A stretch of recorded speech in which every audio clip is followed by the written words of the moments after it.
میں شور مچا دوں گی، وہ دارم کو دھکا دیتے بولی تھی تو وہ کہکا لگا کر ہنس دیا تھا۔ ٹھیک ہے، مچاؤ شور، میں بھی سب کو بتا دوں گا۔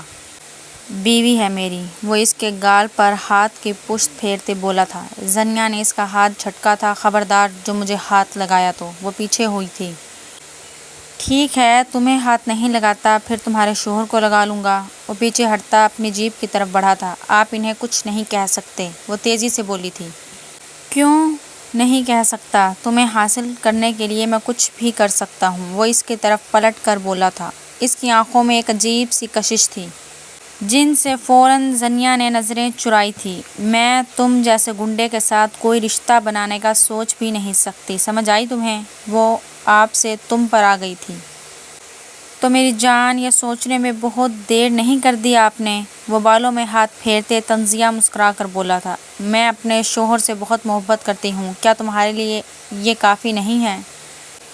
اس لیے خدا کا واسطہ ہے میرے راستے سے ہٹ جاؤ۔ تم مجھے بھی حاصل نہیں کر سکتے کیونکہ میں نفرت کرتی ہوں تم سے۔ میرے باپ کے قاتل ہو تم۔ وہ اس کے تنگ کرنے سے بچتے اندر کی حواس نکالتے چلائی تھی۔ دارم خانزادہ نے آئی برو چڑھاتے اس کی طرف دیکھا تھا۔ محبت؟ انٹرسٹنگ۔ وہ سر جھکا کر مسکرایا تھا۔ اوکے، تم اپنی محبت کو بچاؤ اور میں اپنی محبت کو، وہ جیپ میں بیٹھتے بولا تھا۔ زنیا نے جواب دینا ضروری نہیں سمجھا تھا۔ بیسٹ آف لک کیوٹی کہتے آنکھ مار کر جیپ بھگا کر لے گیا تھا۔ زنیا کافی دیر کھڑی بس اڑتی کسلتی اس کی باتیں سوچتی رہی تھی۔ بدتمیز انسان، کب جان چھوڑے گا میری؟ اور اگر اس نے زرار کو کچھ کر دیا تو؟ وہ اس کی دھمکی یاد کرتے گھبرائی تھی۔ نہیں اللہ جی، پلیز زرار کو اپنے حفظ و امان میں رکھنا۔ وہ دل ہی دل میں اس کے لیے دعائیں مانگنے لگی تھی۔ جو تھا تو اس کا شوہر، لیکن وہ اسے جانتی تک نہ تھی۔ پورا راستہ وہ اس سے بچنے کے منصوبے بناتی رہی تھی، اور جو آخری منصوبہ اس کے دماغ میں آیا، اس نے سوچ لیا تھا کہ وہ اس پر ضرور عمل کرے گی۔ رات کو جب اس کی امی رات کے کھانے کا انتظام کر رہی تھی، تب وہ ان کے کمرے میں گئی تھی۔ ان کا موبائل اٹھائے وہ زرار کا نمبر ڈھونڈ رہی تھی اور تھوڑی سی ہی محنت کے بعد اسے زرار کا نمبر مل گیا تھا۔ اس نے جلدی سے وہ نمبر اپنے موبائل میں سیو کیا اور باہر نکل گئی۔ جب وہ سونے کے لیے رات کو اپنے کمرے میں گئی تو کتنی ہی دیر وہ موبائل ہاتھ میں لیے لیٹی رہی تھی۔ وہ بار بار زرار کا نمبر نکالتی لیکن اسے کال کرنے کی ہمت نہیں ہو رہی تھی۔ پتہ نہیں وہ کیا سوچے گا، ایک لڑکی خود اسے کال کر رہی ہے، لیکن میں ان کی بیوی ہوں، کر سکتی ہوں، اس نے خود کو حوصلہ دیا تھا۔ اور پھر اس نے ہمت کرتے کال کی تھی، جو کچھ دیر بعد ہی ریسیو کر لی گئی تھی۔ Hello, major Zarar Shah is here, دوسری طرف سے آتی اس کی بھاری آواز سنتے زنیا کا دل تیزی سے دھڑکا تھا۔ جی میں، اس نے آنکھیں سختی سے بند کر کے کھولی تھیں۔ میں زنیا بات کر رہی ہوں، اس نے تیزی سے کہا تھا۔ ایک لمحے کے لیے دوسری طرف خاموشی چھا گئی تھی۔ زنیا ہونٹ چبانے لگی تھی۔ پتہ نہیں وہ کیا سوچ رہا ہوگا۔ جی زنیا بولیں۔ پھر جب وہ بولا تو اس کی آواز قدرے نرم تھی۔ زنیا کو کچھ حوصلہ ہوا تھا۔ مجھے آپ سے ایک ضروری بات کرنی تھی۔ زنیا اب نارنجی بات کرنے لگی تھی۔ جی کریں، میں سن رہا ہوں۔ زنیا کو اس کی آواز بہت پیاری لگی تھی۔ شاید حلال رشتے کا اثر تھا جو وہ اس سے بات کرتے گھبرا نہیں رہی تھی۔ زرار، وہ مجھے آپ کو بتانا تھا کہ دارم خانزادہ آپ کو مارنا چاہتا ہے، اس نے کچھ ہچکچاتے ہوئے بتایا تھا۔ واٹ؟ دوسری طرف شاید اسے زنیا کے منہ سے کچھ اس طرح کی بات کی امید نہیں تھی۔ دارم خانزادہ کو کیسے جانتی ہو تم؟ تمہیں پتہ ہے وہ کتنا بڑا گنڈا ہے؟ زرار کو یقین نہیں آیا تھا۔ میں آپ کو سب بتاتی ہوں، پلیز آپ بعد میں میرے بارے میں کچھ غلط مت سوچیے گا۔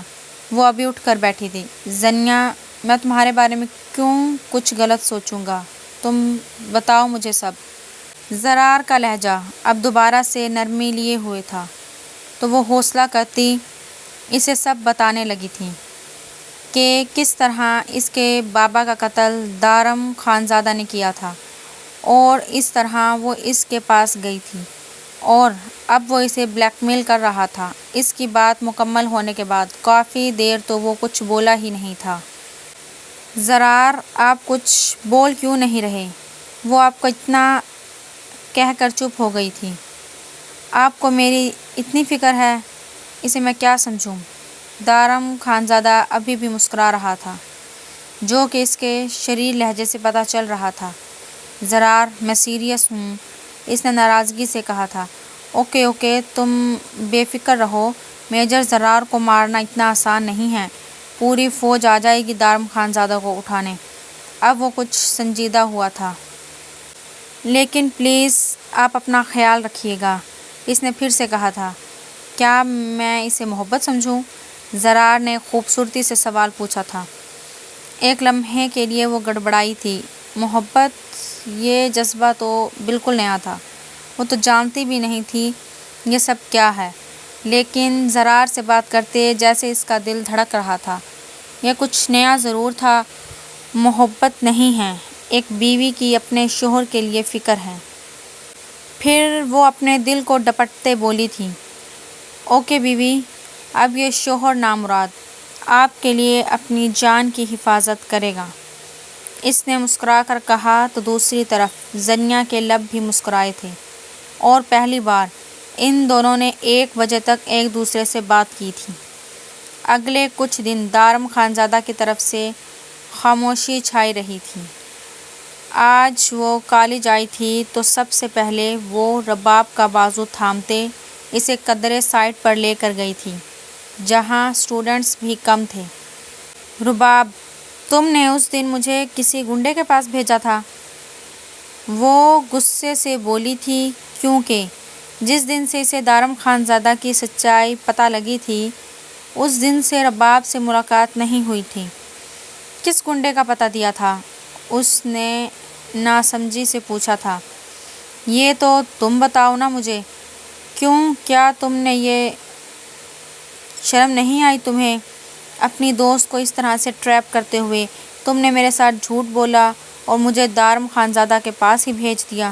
وہ پہلے چلائی تھی اور آخر میں صدماتی کیفیت میں بولی تھی، ہاں بولا جھوٹ، کیا کر لو گی تم؟ رباب کو اس کا اونچی آواز میں بولنا اچھا نہیں لگا تھا۔ زنیا کو یقین نہیں تھا وہ اس طرح مان جائے گی۔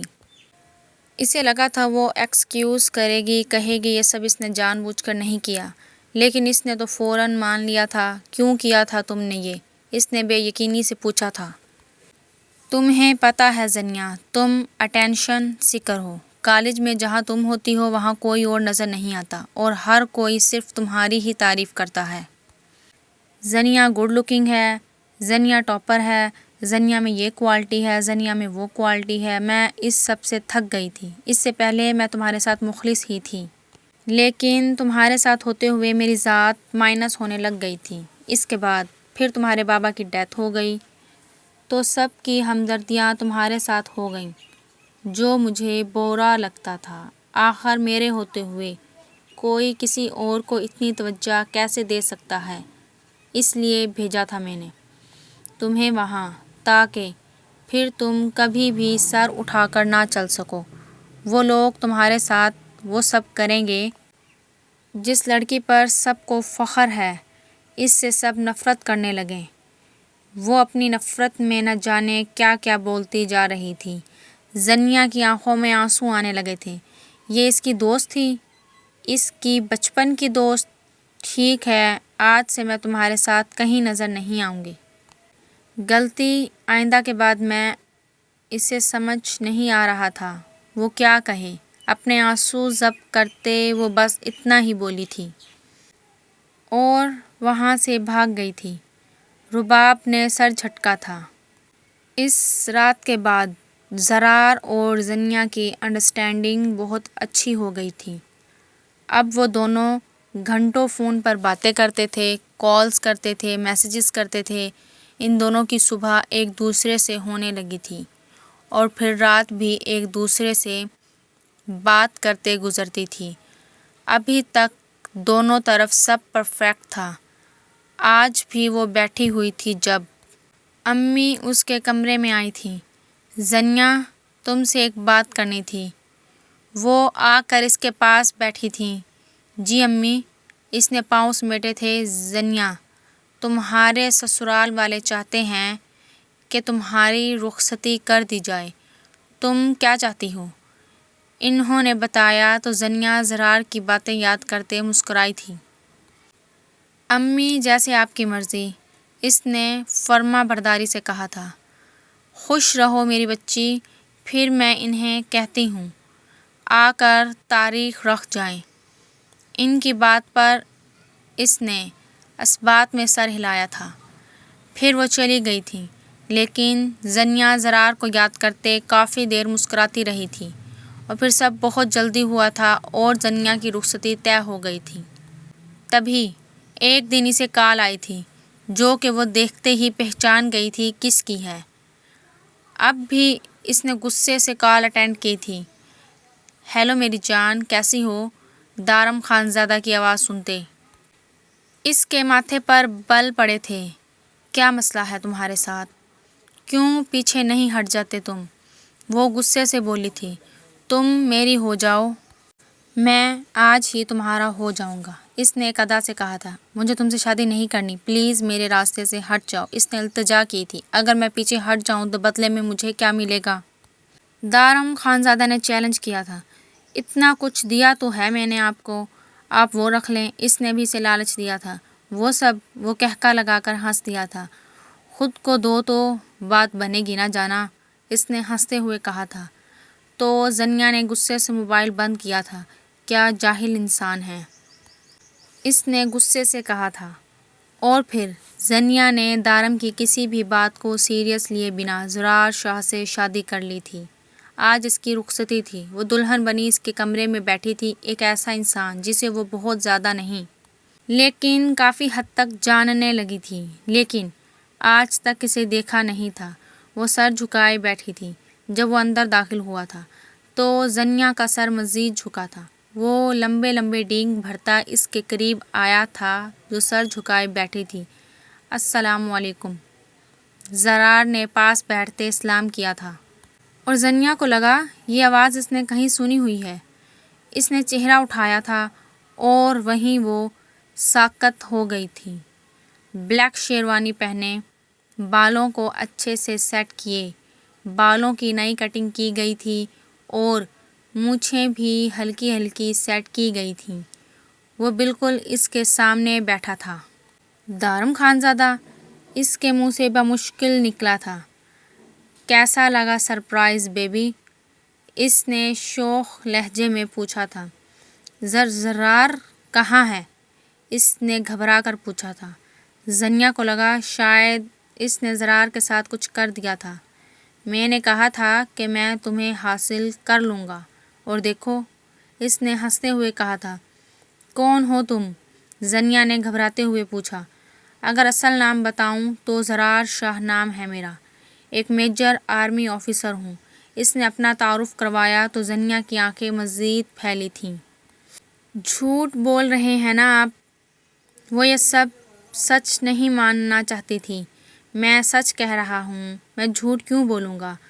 آج سے 2 ماہ پہلے تمہارا نکاح میرے ساتھ ہی ہوا تھا، اس نے بیڈ پر زنیا کے سامنے لیٹتے کہا تھا۔ میں کیسے مانوں؟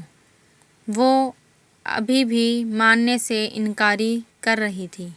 زنیا، میں زرار شاہ، ایک آرمی آفیسر ہوں اور میں ایک مشن کے لیے یہاں گنڈا بن کر آیا تھا۔ میں یہاں کرپٹ اور غیر اخلاقی سرگرمیوں میں ملوث لوگوں کو گرفتار کروانے کی غرض سے آیا تھا، اور اس سب میں ہی تمہارا باپ مارا گیا، کیونکہ تمہارا باپ بھی ایک کرپٹ انسان تھا۔ اس کی بات پر زنیا کی آنکھیں پھیلی۔ میرے بابا ایسے نہیں تھے، وہ فوراً سے بولی تھی۔ میرے پاس ثبوت ہیں جو صبح دکھاؤں گا۔ فی الحال میں حسین لمحوں کو ضائع نہیں کرنا چاہتا۔ میں تمہارے ساتھ اپنی ساری زندگی گزارنا چاہتا ہوں۔ زنیا زرار شاہ نے اس کا ہاتھ تھاما تھا۔ لیکن مجھے سب جاننا ہے۔ وہ بضد تھی۔ پھر زرار شاہ نے اسے ساری حقیقت بتا دی۔ زنیا کا باپ ایک پولیس والا تھا، لیکن وہ بہت زیادہ کرپٹ انسان تھا۔ کتنے ہی غریب لوگوں کے کام بند ہو گئے تھے، اور جب دارم خانزادہ اس علاقے میں آیا تو اس نے اس کرپٹ پولیس والے پر نظر رکھی تھی، اور پھر جب اس کے خلاف ثبوت اکٹھے ہو گئے تو ان سب نے اسے مار دیا تھا۔ زنیا مزید نہیں بولی تھی۔ کیا واقعی اس کا باپ کرپٹ تھا؟ کیا وہ اتنے عرصہ دھوکے میں رہی تھی؟ زنیا کی آنکھوں میں آنسو آنے لگے تھے۔ دارم خانزادہ نے اس کے دونوں ہاتھ تھامے تھے۔ وہ روتے ہوئے اس کے کندھے سے لگی تھی۔ میں اپنے بابا سے بہت پیار کرتی تھی۔ آپ یہ سب مجھے نہیں بتانا چاہیے تھا۔ میں چاہ کر بھی اپنے بابا سے نفرت نہیں کر سکتی۔ وہ دنیا کے لیے برے ہوں گے، لیکن وہ میرے لیے برے نہیں تھے۔ وہ میرے ساتھ محبت کرتے تھے، میرا بہت خیال رکھتے تھے۔ ایک پولیس والا کرپٹ ہوگا، لیکن ایک بیٹی کے بابا کرپٹ نہیں تھے، اس لیے میں بھی ان سے نفرت نہیں کر پاؤں گی۔ وہ اس کے کندھے سے لگی بول رہی تھی۔ زنیا، میں نے نہیں کہا تم اپنے باپ سے نفرت کرو۔ یہ ان کا اور اللہ کا معاملہ ہے۔ تم بس ان کے لیے دعا کیا کرو۔ دارم نے اس کا چہرہ پیچھے کرتے اس کے آنسو صاف کیے تھے۔ اس نے اس بات میں سر ہلاتے اپنے آنسو خود صاف کیے۔ آپ سچ میں زرار ہیں؟ جب اس کے آنسو کچھ تھمے تو اس نے دوبارہ پوچھا تھا۔ اللہ لڑکی، میں تمہیں کیسے یقین دلاؤں؟ دارم خانزادہ نے ہاتھوں میں سر تھاما تو وہ اس کے انداز پر ہنستی تھی۔ لیکن میں کیا کروں؟ وہ روحانسی ہوئی، پریشانی سے بولی تھی۔ کیا ہوا؟ زرار بھی پریشان ہوا تھا۔ میں محبت زرار سے کرتی تھی، اور جو میرے سامنے بیٹھا ہے وہ دارم خانزادہ، اور میں دارم خانزادہ کو زرار شاہ نہیں مان سکتی۔ مجھے یقین ہی نہیں آئے گا، اس لیے میں آپ کو دارم ہی کہوں گی، اس نے آنکھیں گھماتے ہوئے کہا تھا۔ دارم خانزادہ، جس سے لگ رہا تھا کہیں وہ کچھ ایسی ڈیمانڈ نہ کر لے جو وہ مان نہ سکے، لیکن اس کی بات سمجھ کر اس کا دل چاہا وہ کہکا لگائے، چلو میں تمہارا دارم ہی ہوں اور ہمیشہ رہوں گا۔ دارم خانزادہ نے اس کے دونوں ہاتھ تھامے تھے، اور پھر دارم خانزادہ نے اس کے دونوں ہاتھوں پر لب رکھے۔ وہ زرار شاہ سے شادی کرنے کے لیے خوش تھی، لیکن دارم خانزادہ بھی برا نہیں تھا۔ پھر اس نے زنیا کے کان سے ایئر رنگ نکالا تھا، اور زنیا کے سرخ ہوتے کان کو دیکھ کر اس نے زنیا کو گھورا تھا۔ کس نے کہا تھا اتنے بھاری ایئر رنگز پہننے کو؟ وہ دوسرے کان سے بھی ایئر رنگ اتارتے بولا تھا۔ میری شادی تھی، وہ بھی اکلوتی، اب اتنا تو بنتا تھا، اور مجھے کیا پتا تھا کہ میری شادی آپ جیسے گنڈے سے ہو جانی ہے۔ وہ منہ بناتے بولی تھی۔ میں گنڈا نہیں ہوں، نہ چاہتے ہوئے بھی، دارم خانزادہ نے وضاحت دی تھی۔ میں تو گنڈا ہی کہوں گی، ہمیشہ جو مجھے راہ چلتے تنگ کرتا تھا۔ اس نے بھی دارم خانزادہ کو تنگ کرتے کہا تھا۔ وہ اب زنیا کی باقی جیولری اتار رہا تھا۔ دیکھ لو، یہ گھنڈا بہت بھاری پڑ سکتا ہے۔ دارم نے اس کا نیکلس اتارنے کے بعد اس کی گردن پر انگلیاں پھیرتے کہا تھا۔ زنیا کے سارے وجود میں سنسنی ہوئی تھی۔ دارم پلیز، وہ اسے روکنا چاہتی تھی، لیکن دارم خانزادہ نے اس کی گردن پر لب رکھے تھے، اور پھر وہ اسے اپنی محبت میں بھگوتا چلا گیا، اور زنیا کی ساری مزاحمت اس کے آگے دم توڑ گئی۔ اس حقیقت کو قبول کرنا مشکل تھا، لیکن وہ کر چکی تھی۔ اب زنیا کی منزل صرف دارم خانزادہ تھا۔